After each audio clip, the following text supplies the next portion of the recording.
Tom saw John entering the bar and smiled when he saw his friend. Tom hoped that John would come in, despite the early evening and the fact that the bar was fairly empty. It had been several weeks since they had gotten together. John was busy with something going on in his life and became unavailable.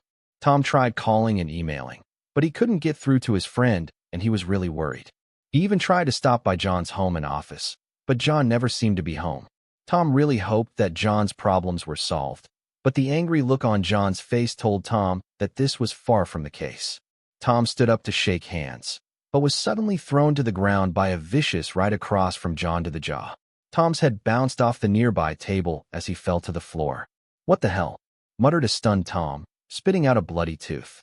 John stood over him, ready to hit him again. "You're a fucking bastard, you knew. You and your wife were laughing at me all this time because you knew. I bet you both got a huge kick out of how trusting I was." The rapid swelling of his jaw and the numbness of what was most likely a concussion made it difficult for Tom to concentrate.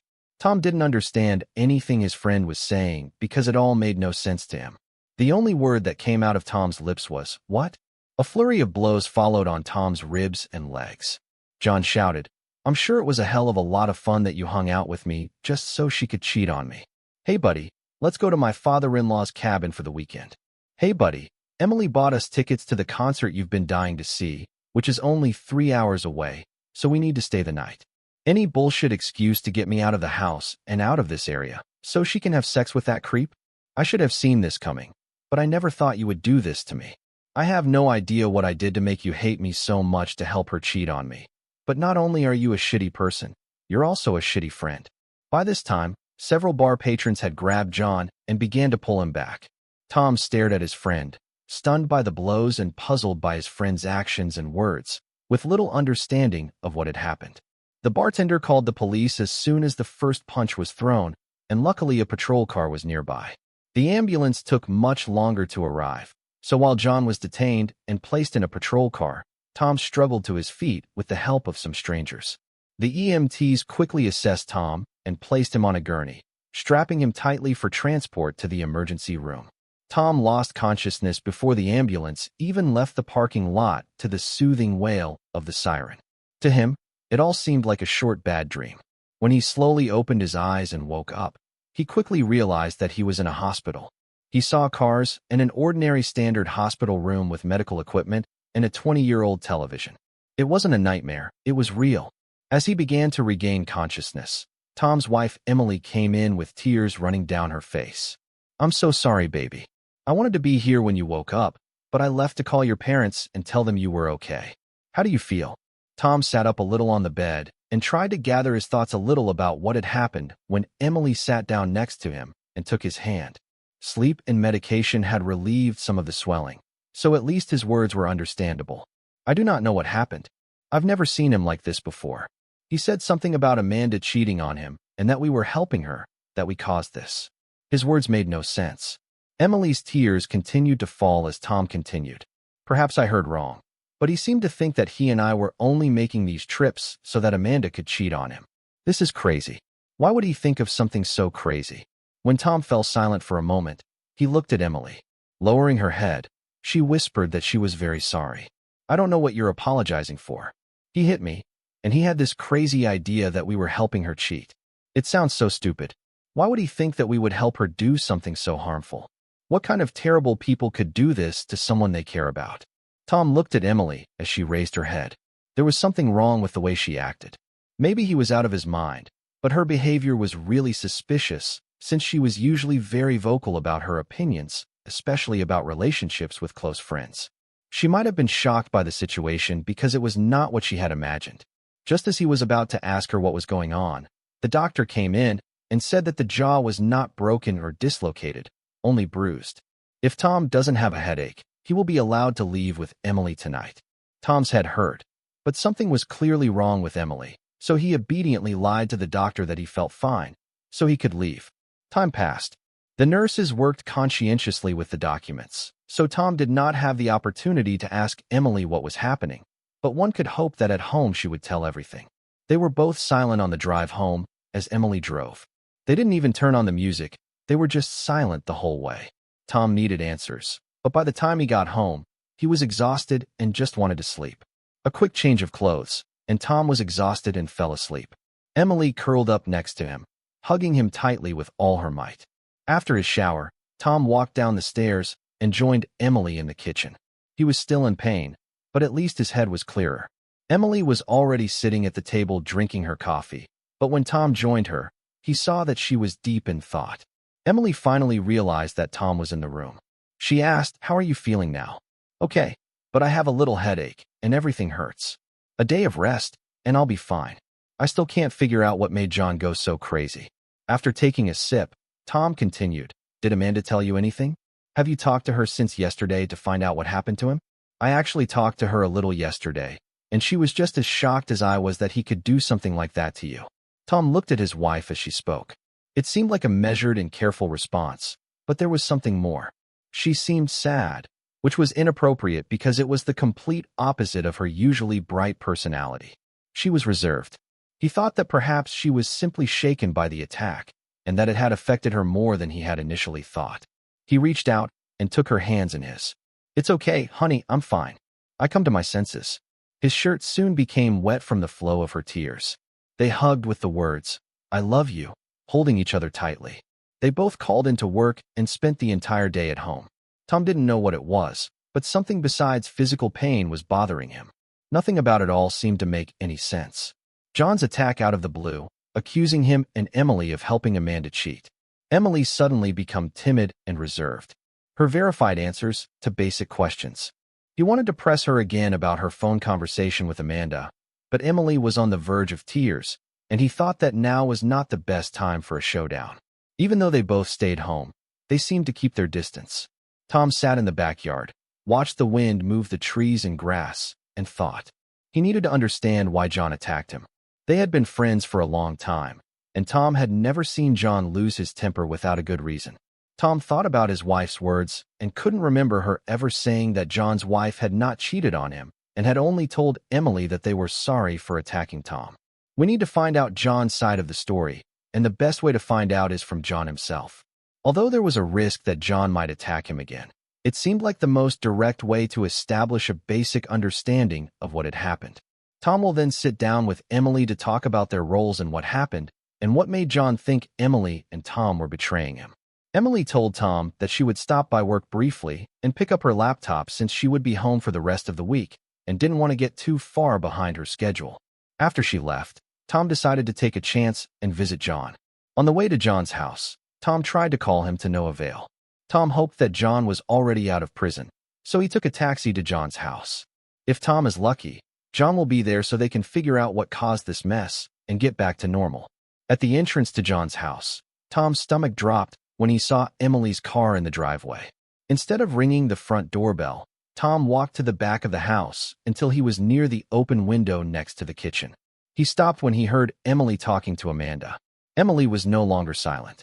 She was clearly furious. "John overheard me talking about setting up a date and having her back for me. He heard a conversation that was clearly not intended for him. So how does that explain why he attacked Tom? John heard me say that you would cover for me and that Tom and John would be busy so that I could go out without arousing John's suspicions. He must have taken this to mean that Tom knew what was going on. I would have warned you if I had known. But it wasn't until Tom was attacked that I realized John knew. John is beyond angry. He even used his phone call from prison to tell me how much he hates me and that he would rather rot in prison than live with me anymore, along with all the other angry and hurtful words that only I could think of it." Emily wanted to sympathize with her friend, but it was Amanda who left John. Emily's stupidity in helping Amanda has already caused serious problems in her own marriage, and things could get worse when Tom finds out.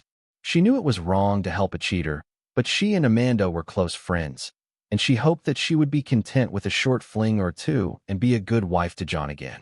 Instead, Emily's support led to the worst, and now Emily will have to deal with the consequences in her own marriage because of Amanda, who couldn't keep her legs together. "I know you have your problems, but so do I. Once Tom finds out what happened, my marriage will be in serious trouble." "Why would your marriage be in trouble? You didn't go out for a walk, but Tom and John got the opportunity to have fun. Tom knows that you never cheated on him. If necessary, I will tell him that you never did." Of course, Tom couldn't see it, But he could tell from the tone of Emily's voice that she had closed her eyes and rubbed her forehead as she spoke. You really don't understand anything? I lied to him. I helped you scam his best friend. Because of me, his best friend attacked him. Do you really think he'll believe a word I tell him? And as for your help, you are the only person in this matter that he will hate, even more than me. So do you think that he will listen to everything you say and believe such a liar? But you didn't do anything wrong. You didn't cheat. You should know this. It doesn't matter. I have no idea how to fix this, and if I don't have a solution by the time Tom finds out, my marriage will probably end the same way your marriage did. I can't believe what a fool I was for helping you. If I lose it, I'll never talk to you again. But you have always been a loving wife. He knows how much you love him. Yeah, sure. I'm such a loving wife that my support of my slutty girlfriend resulted in my husband getting his ass kicked by his best friend. You really don't understand this. What a fool you are. Do you think he will trust me now? At best, it will be years before he trusts me again. Tom heard enough and calmly returned to the street. Tom's resilient nature allowed him to remain calm and focus on the task at hand. While waiting for a taxi, he realized he needed to start setting things right. But first he needed to make sure he had all the facts. It's time to visit A. To say the death sergeant and detectives were confused would be an understatement. But after years of dealing with strange incidents in police work, they simply shrugged when Tom said he wanted to pay bail. They smirked at John's look when he saw Tom pull him out and laughed openly when Tom told John to just shut up until he was told to talk. Confused, John followed Tom and silently got into the car. After Tom gave the driver the address, they sat in silence until they arrived at the crime scene. The same bartender was on duty. He was nervous and obviously afraid of trouble, but Tom quickly calmed him down, asking for a bottle of Glenmorangie Signet, 2 glasses, and to be left alone as they moved to a corner booth. Tom poured a generous portion into both glasses and pushed it towards John. They both drank and exchanged "fuck you" as a toast to the first drink. Tom looked at his friend. I didn't know about this setup. I just wanted to hang out and have a good time with you, and they used our friendship against you. They knew I would never agree to this, so they started their shitty scheme without me. John looked at his friend carefully. They had known each other for so long that he could always tell when Tom was talking nonsense. And so from the expression on his face, it was clear that now Tom was being honest. Once the initial anger had passed, and he had cooled down in prison, John was able to think rationally, or at least reasonable about what Tom told him. She tore my heart out, and your wife helped her. I gave our marriage everything I had, and it was a waste of time because she chose to follow some strange man into bed. Tom refilled the drinks and simply listened to his friend while John expressed his frustration and anger about his marriage. When the whiskey and verbalization of the event eventually calmed John down, he was able to apologize for the attack. I probably should have talked to you first, but I couldn't help myself. Finding out that my marriage and my friendship was over made me feel out of control. As much as it killed me that she cheated on me, the thought of you stabbing me in the back was even worse. Cheating was bad enough, but the thought of you laughing at me hurt even more. I'm really sorry. Tom grinned, sipping his whiskey. It's okay. I probably deserved it for having sex with your sister sometime during the Christmas holidays. How did you find out she was cheating? John shook his head. Very stupid. A few weeks ago I thought something was wrong in my marriage, so I started to pull away. I eventually came to the conclusion that she must be cheating, so I prepared to hire a private investigator. But while I was at work, my phone started showing video and audio from the Ring camera on the front porch. Her motion sensor went off while Amanda was picking up an Amazon package while talking on the phone and making an appointment to have sex with someone. She said that you and Emily could help her just like before. It didn't sound like you didn't know what was going on. It sounded like you were actively participating in the deception. Tom stared at him, not believing his eyes. 2 Mariegues died because your wife couldn't close her legs and forgot about the camera. So Emily cheated too. I hadn't thought about it, but it makes sense that she would do the same thing she covered for my wife. Actually, I'm almost convinced that Emily didn't cheat. I heard them talking before they picked you up, and that convinced me that she wasn't out for a walk. So if she didn't cheat, why do you want a divorce? Maybe it would be easier to forgive her if she slept with someone else. What happened is even worse for me. The problem is not betrayal, but trust. Not only has she repeatedly lied to me about her actions and your wife, but she has used our friendship to cover it up in the most evil way possible and make me an active participant in the deception. How can I stay married to her if I can't trust her anymore and my best friend hates her? Trust can be restored. I don't trust my wife at all, but Emily loves you.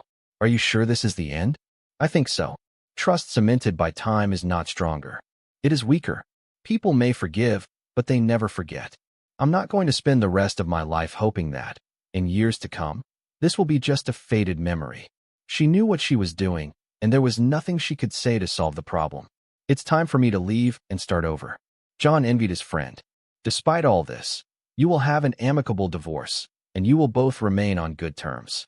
I'll be trying to find a Mexican brothel so I can find Amanda the right job for her skill set and pay less child support. I am in awe of your ability to simply see life as it is. You determine your path and just live your life. Tom laughed. It felt like his world was ending, but he knew that in the long run, he would be okay. He went home and talked to Emily, but since she already knew what was going to happen, it would likely be relatively smooth sailing. She cried and begged for counseling, but she understood that he would not be able to come to terms with her behavior. It was out of character, and she knew it. It's time for him to take a new direction and look at his life with fresh eyes, because the chapter in his marriage to Emily is over.